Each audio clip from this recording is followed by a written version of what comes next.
Hi guys! It is almost summer here at Free Home Farm, so that means it is chicken season for us. We are trying to get all of our chicken processed and in the freezer before the heat of the summer.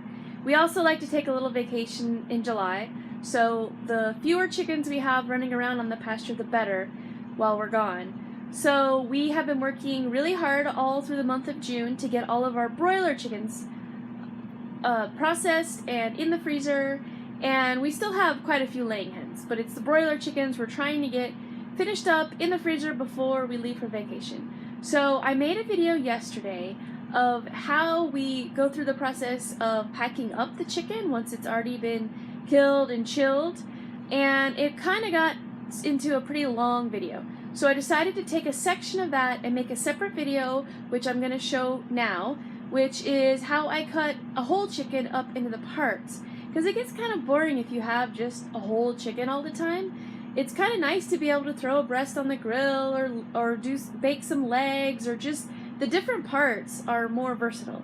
So I do have whole chickens, so I do have quite a few whole chickens that we'll bake a whole chicken, or we'll even do like smoke a whole chicken on the smoker. But there are times when I do want just the parts or wings or whatever.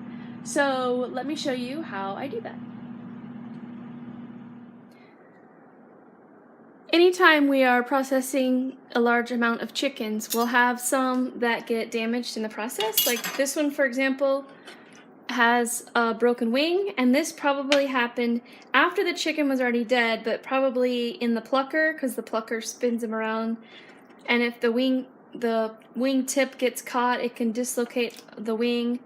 I also noticed that when we were cutting to get the crop out, the skin got cut back pretty far right here.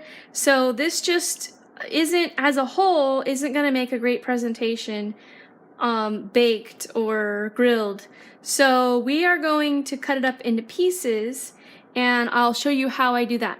If we are processing and we realize that a bird is damaged, like the wing here was broken, we could tell that while we were processing, we go ahead and leave the neck on, because what I'm going to do is I'm going to take off the breasts, the legs, and probably the wings, and then what's left is the carcass, the back and the ribs and all that, which makes good stock, which we use with the neck anyway, so we just leave the neck on.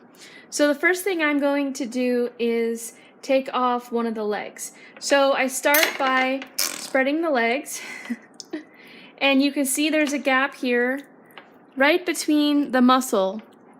So I'll just cut right here. It really helps to have a sharp knife. You really want to have a sharp knife when you're cutting any kind of meat, because if not, it can slip easily. You're not going to get a clean cut. But anyway, the knife just helps. So I loosen that up, and I'm trying to leave as much skin as possible, because when we bake this or grill this, this needs to be covered with the skin to keep the meat moist.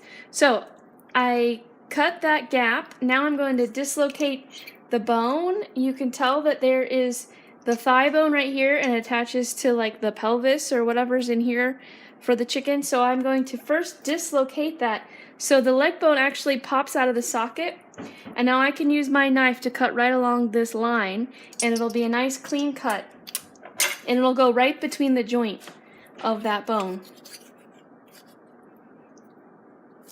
Trying to keep as much of the thigh meat on there as possible. Alright, so here we go. A thigh and the leg. And if you wanted to, you could cut it one more time in this joint and just have the drumstick and a separate thigh.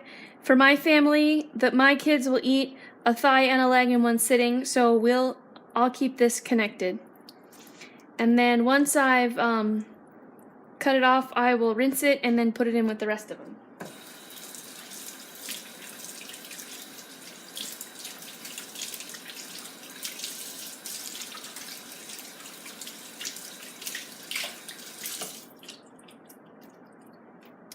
I am parting out several chickens at one time so that when I'm done cutting up the parts, I can package them sometimes with 4 or 6 in a package, and that way it's enough for a whole meal.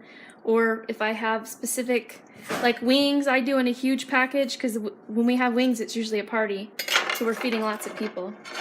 So I'm doing the exact same thing on the other side with the other leg, cutting the skin free, and now I'll dislocate that joint and then cut along this line along the body. There we go. Another good leg.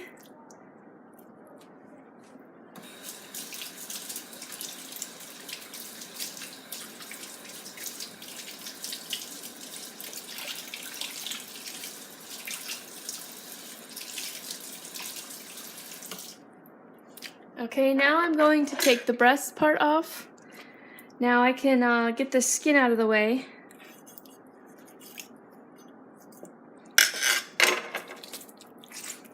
We'll keep the skin attached to the backbone, but I don't need it on the breast, so I'll just go ahead and peel that off. There is a breastbone right down the middle here, so I'm going to try to bring my knife just along one side of the breastbone to start to cut away the breast meat from the bone. Trying not to leave any meat on the bone, or as little meat as possible on the bone.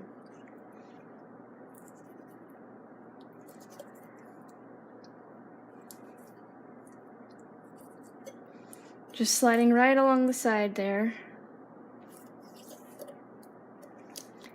And underneath the breast is the tender. So you will notice that the tender comes loose first, and I could actually take the tender completely out if I wanted. I'm going to leave it connected for now because I think we'll grill these up together. Breast and the tenders at the same time. Okay, now I've reached the ribs. So I'm just trying to cut that connective tissue right along the ribs, and then once I get all the way, there's actually a line here you can see where the breast is connected to the body, so I'm just going to cut right along that line. And I'm trying to get as much breast meat as I can without cutting into the wing, because I still like to have wings. So there we go. There's a breast and a tender. Now there is some connective tissue here on the tender, a tendon or a ligament or something. So I like to get that. That's a tough piece that is hard to chew. So I like to go ahead and cut that out. Now, and just slide right along there. There we go. So I don't have to do it later while I'm cooking. So I'm definitely not an expert at this. I'm sort of self-taught in this, so I'm sure there's probably a better way to do this than what I'm doing, but this is what I've been doing for several years, and this works for me, so I'm just showing you my technique.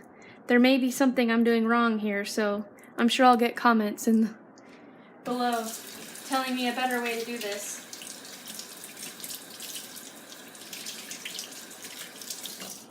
And that's a pretty good sized breast. Alright, same thing on the other side.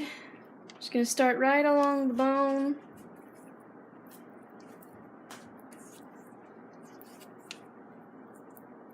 And I definitely did not do this very neatly the first time around. So don't think, if you mess up your first time trying this, don't think that you did anything wrong. It just takes a little bit of practice to get a feeling of how this is supposed to go. As with the whole process, kind of takes time to get a feel for everything. And I know in factories where they process chicken and package for grocery stores, they're much faster than I am, but that's okay. I know this is good food and I can't get this anywhere else, so I take my time and I do it right. Deep enough, okay.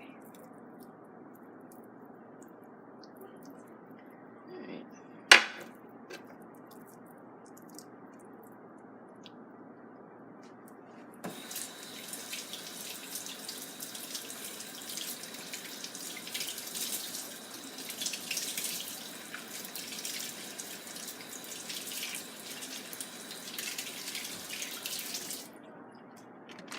Okay, so what we're left with is the back and the wings.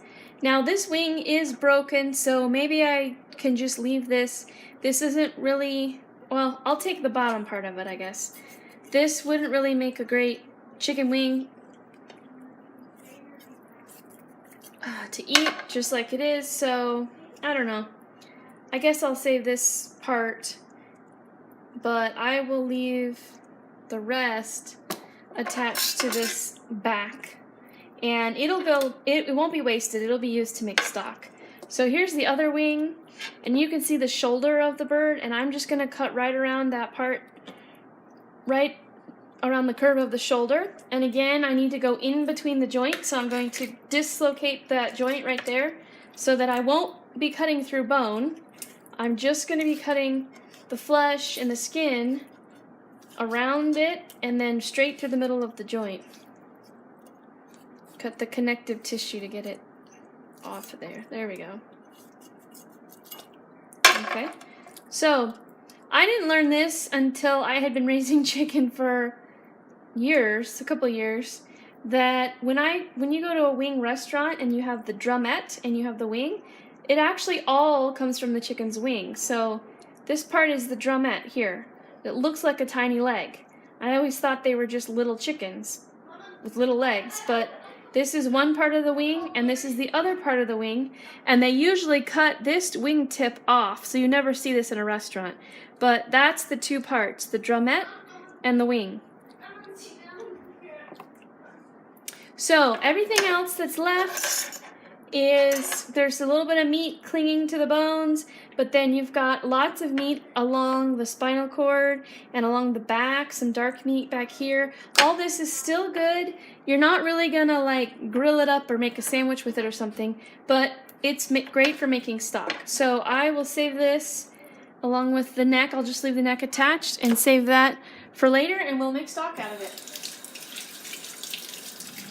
Here's an example of some of the parts that I cut up. I packaged tenders in one large package because I might bread these and do some like chicken tenders, like Chick-fil-A style. And that's enough. That would feed the whole family. That's 1 pound of chicken. So that would be a meal for the family if I separated those tenders and breaded them. And probably I wouldn't fry them, I would bake them. Or the legs, I have packaged 2 to a pack. That is a good size for us, because if it's just me and the boys, if I cook, I could bake 2 of these at a time, and between the 3 of us, we could eat all the meat off of these. Or if I'm making a meal for the whole family, I'll give the boys each a leg, and then my husband and I will have breast. So I have, let's see, packages of breast. I put 2 in a package. So this we could thaw out and grill.